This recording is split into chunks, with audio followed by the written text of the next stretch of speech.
Hello students, आज हम देख रहे हैं क्लास 6 के चैप्टर 3 की एक्सरसाइज 3.5 का क्वेश्चन 2। आगे के क्वेश्चन के लिए मैं ऑलरेडी वीडियो बना चुकी हूं, तो आप लोग आगे के वीडियो में देख सकते हो। तो देखते हैं क्वेश्चन 2 में हमसे क्या कहा गया है।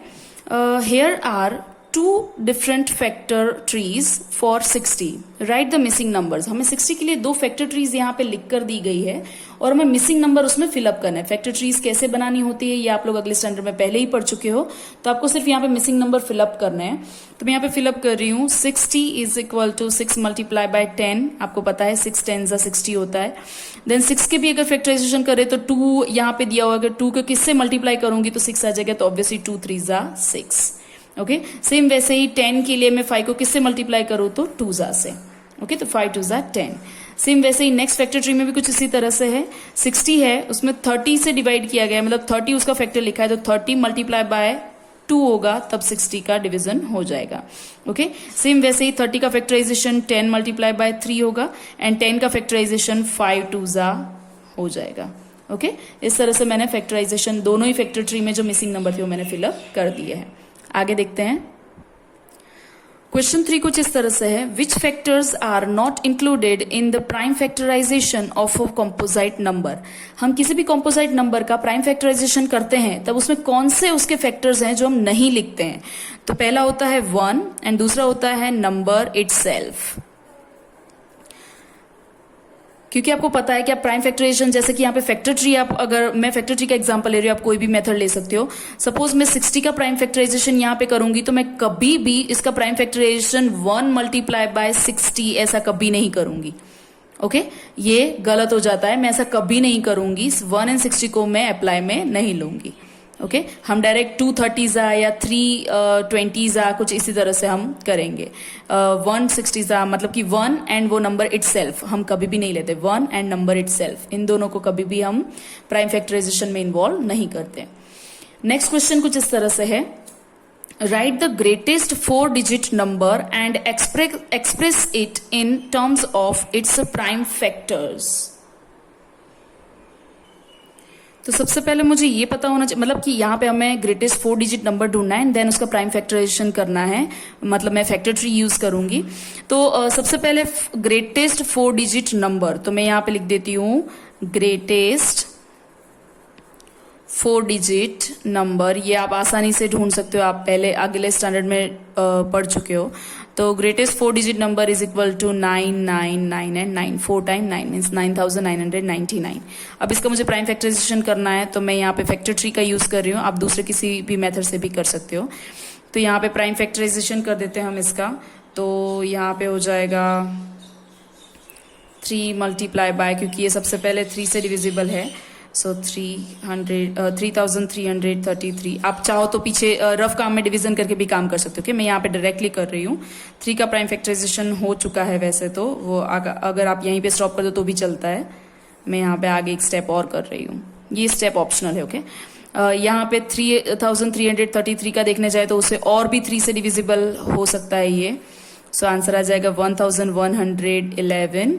3 यहाँ पे स्टॉप हो जा रहा है, तो मैं 1111 का कर रही हूँ, तो उसका प्राइम फैक्टराइजेशन कुछ हो जाएगा 11 मल्टीप्लाई बाय 101। ओके, तो यहाँ पे 11 भी अब प्राइम फैक्टर है एंड 101 भी प्राइम फैक्टर है, तो अब आगे आप ना भी करो तो चलता है।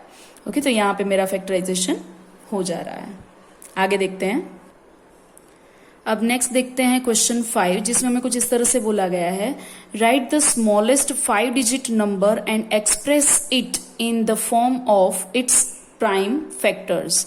मतलब कि हमें सबसे सेम वैसे ही क्वेश्चन 4 जैसा ही है कि हमें स्मॉलेस्ट 5 डिजिट नंबर ढूंढना है एंड देन उसे उसका प्राइम फैक्टराइजेशन करना है। तो मैंने सेम उसी मेथड से किया है। स्मॉलेस्ट 5 डिजिट नंबर यहाँ पे हो जाता है 10,000 एंड 10,000 को मैंने यहाँ पे प्राइम फैक्टराइज करके रखा है।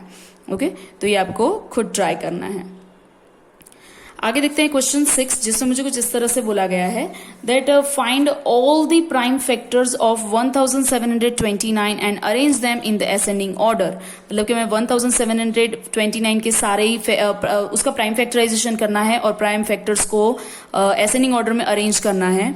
Then now state the relation if any between 2 consecutive prime factors, और उसमें हमें ये भी पता लगाना है कि उसके फैक्टर्स के बीच में, मतलब प्राइम फैक्टर्स के बीच में कोई भी रिलेशन है या नहीं। तो मैंने यहाँ पे प्राइम फैक्टर्स ढूंढ लिए हैं, तो मैं उसके फैक्टर्स को यहाँ पे अरेंज कर देती हूँ असेंडिंग ऑर्डर में। Then 1729 is equal to 7 multiply by 13 multiply by 19। See मैंने असेंडिंग ऑर्डर में अरेंज कर दिया है। अब हमें इसके बीच में रिलेशन देखना है, तो आपको रिलेशन दिख रहा है कि इन सबके बीच में 6 का रिलेशन है, सबके बीच का डिफरेंस जो है वो 6 है। तो आप लिख सकते हो द डिफरेंस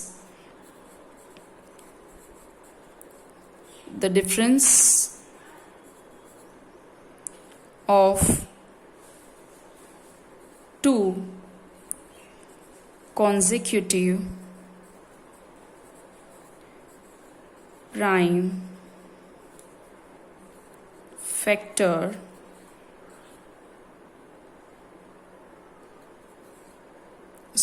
factors is 6।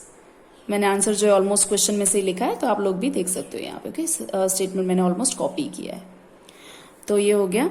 अब आगे देखते हैं क्वेश्चन 7, जिसमें कुछ इस तरह से बोला है कि the product of 3 consecutive numbers are always divisible by 6। मतलब कि 3 कॉन्जिक्यूटिव नंबर्स का, तो ऐसा नंबर चाहिए कि मतलब 3 ऐसे कॉन्जिक्यूटिव नंबर चाहिए, कॉन्जिक्यूटिव मतलब कंटिन्यूअस, जिनका मल्टीप्लिकेशन करने से हमेशा ही वो मल्टीप्लिकेशन जो है वो 6 से डिविजिबल ही होगा। ऐसा हमें प्रूव करना है। और हमें ऐसा भी बोला गया है कि verify this statement with the help of some example. तो मैं यहाँ पे एग्जाम्पल रख रही हूँ। सबसे पहले हम देख रहे हैं, फर्स्ट एग्जाम्पल मैं ले रही हूँ 2, 3 एंड 4, और इन तीनों का मल्टीप्लिकेशन कर देते हैं 24, एंड 24 अगेन 6 से डिविजिबल है। ओके, ये तीनों कॉन्जिक्यूटिव नंबर हैं और तीनों के मल्टीप्लिकेशन का आंसर 24 जो है वो 6 से डिविजिबल है। सेकेंड एग्जाम्पल भी मैं लेकर देखती हूँ, जैसे कि 4, 5, 6, आप कोई भी एग्जाम्पल ले सकते हो। ओके, कोई भी एग्जाम्पल ले सकते हो। तो 4 5 20 एंड 26 120, तो 120 भी 6 से डिविजिबल है। अब ऐसा क्यों हो रहा है, तो मैं बता दूं कि कभी भी कोई भी, जब भी 3 कॉन्जिक्यूटिव नंबर हम लेते हैं, तो उसमें से कोई एक नंबर जो है वो 110% 3 का या तो 3 का मल्टीपल ही होगा, तो इस वजह से वो 3 से डिविजिबल होगा। एंड एक नंबर जो है, कोई भी एक नंबर, वैसे तो यहाँ पे 2 नंबर हो रहे हैं, पर कोई भी एक नंबर आप ले रहे हो वो इवन ही आएगा, तो यानी कि वो 2 से भी डिविजिबल होगा। तो अब 3 कॉन्जिक्यूटिव नंबर लेते हो तो उसमें से कोई एक 3 का मल्टीपल होगा, इस वजह से वो 3 से डिविजिबल है, और कोई एक जो है वो इवन नंबर होगा जिसकी वजह से वो 2 से डिविजिबल है।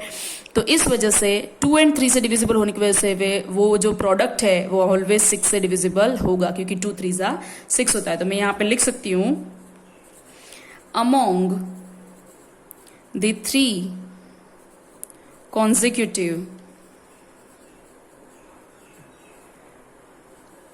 numbers always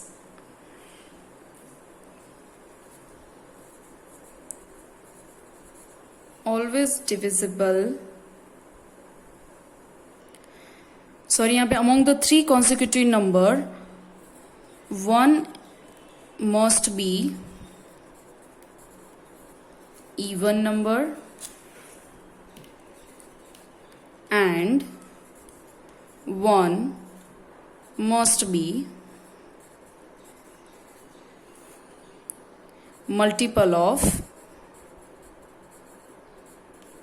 3. So the product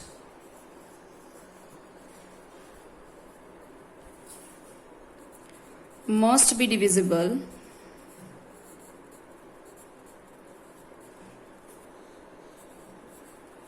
by 6।